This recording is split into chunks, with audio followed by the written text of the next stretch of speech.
Hello mga ka-YouTubers. So, nakikita nyo tong video ko and nakikita nyo tong part na to. Ang tawag dito ay ang end screen. Yan. So, napapansin ko kasi maraming walang may ganito sa YouTube videos nyo. So, tuturuan ko kayo very quick kung paano magkaroon ng ganito sa YouTube videos nyo. And for me kasi ang laking tulong nito.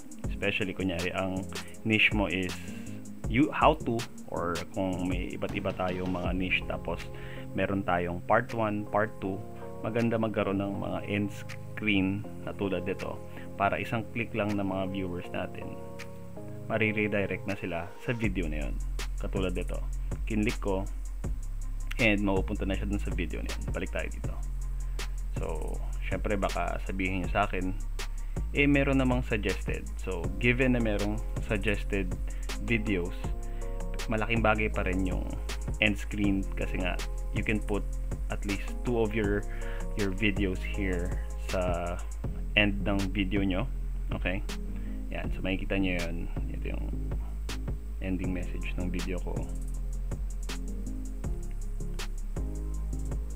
and yan, kita nyo na. So yung suggested suggested video ay isa lang. So syempre mas lalaki yung probability nyo na magkaroon ng views or mapanood ng ibang viewers natin yung videos natin pag meron kayong end screen. Okay, so sa video na to ipapakita ko kung paano gagawin yun.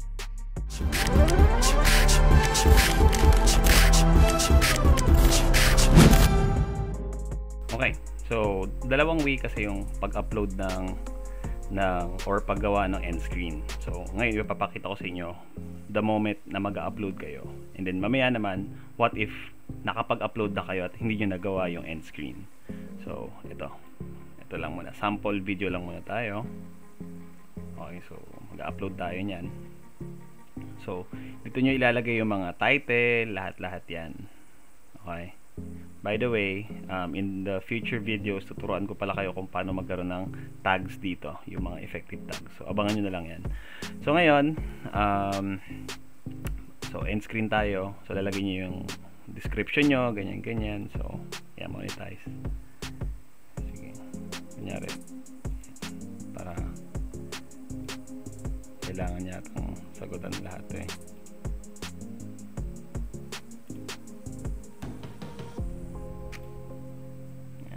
natin. Submit rating. Tapos dito na tayo sa video elements. Yan. Dito nyo ilalagay yon. So sa mga hindi pa monetize, sorry, wala kayong ganito muna, but again, this is a benefit for both monetize and non-monetize. Yan. So add an end screen. So pwede tayo mag-add. Okay. Tapos here, mamimili kayo kung ano yung gusto nyong ilagay. Video or subscriber, video. So ito naman, tatlo pa. Pwede kang video, isang playlist, tsaka isang subscribe button. So ikaw mamimili. So akin, sige, gawin nating 2 videos. Yan.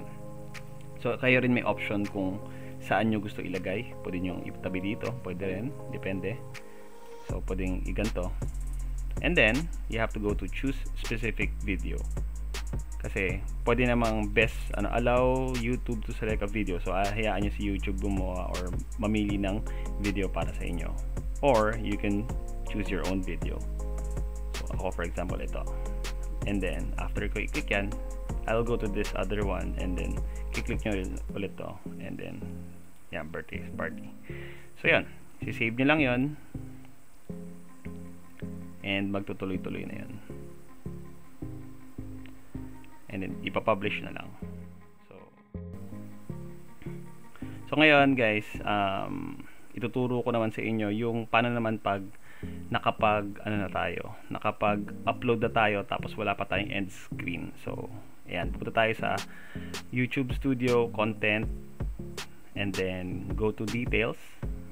Okay, pagpunta nyo ng details dito, makikita nyo siya rito, end screen. Okay, so click nyo yung end screen, and same process. So dahil si Bebe Lab ang nag-upload ito, nakalimutan yata niya maglagay ng end screen. So tayo na maglagay ng end screen. Choose specific video. Lagay natin ito para medyo ma-promote pa yung mga videos natin. Again, yung end screen guys, it does not guarantee views, pero it is a way for your video to get to get it out there. So yun. So nalagay natin end screen. Ayan. So yun.